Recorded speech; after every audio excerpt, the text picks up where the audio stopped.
সেনাবাহিনী প্রধান জেনারেল ওয়াকারুজ্জামান বলেছেন, সামনের কঠিন সময় পার করে দেশ ও জাতিকে সেনাবাহিনী নিরাপদ জায়গায় নিয়ে যেতে চায়। দেশের ক্রান্তিকালে দিন রাত সেনা সদস্যরা আইন শৃঙ্খলা রক্ষায় পরিশ্রম করে যাচ্ছেন বলেও জানান তিনি।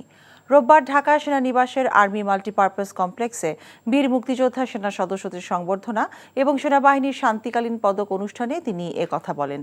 সেনাপ্রধান বলেন, সেনাবাহিনী দেশের ক্রান্তিকালে অনেক ভালো কাজ করে যাচ্ছে।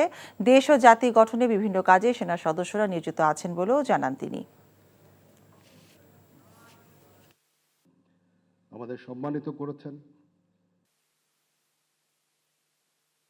আপনারা আমাদের দোয়া করবেন যেন আমরা ভবিষ্যৎ সময়ে, সামনে আরো সময় আছে, একটু ডিফিকাল্ট সময় পার করতে হবে আমাদের, এবং আমরা যেন দেশ এবং জাতিকে একটা ভালো জায়গায়, একটা নিরাপদ জায়গায় নিয়ে যেতে পারি, সেজন্য আমাদের জন্য দোয়া করবেন।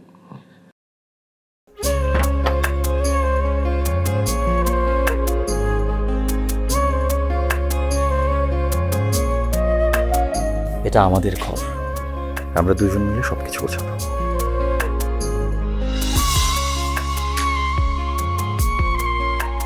বাহ, এই ঘরটা এতদিন মরে আসছিল, নতুন বউয়ের হাত পরে একটা চক চক চক চক করতেছে। যদি কখনো কোনো ঝড়ে সেসব এলোমেলো করে দেয় তাহলে? আরে তুমি আসছো, তোমার বউয়ের হাতে রান্না খুবই চমৎকার। এলাকাটা ভালো না, একটু সবকিছু চোখে চোখে রাখেন। আমার খাওয়ানিও তোমার কোনো চিন্তা করতে হবে না। এই যে চুড়ি দিয়েছে, শাড়ি দিয়েছে না যে লোক, তার কাছে সরো। পৃথিবীতে মানুষের মানুষের সম্পর্কের বড় সমস্যা কি জানো?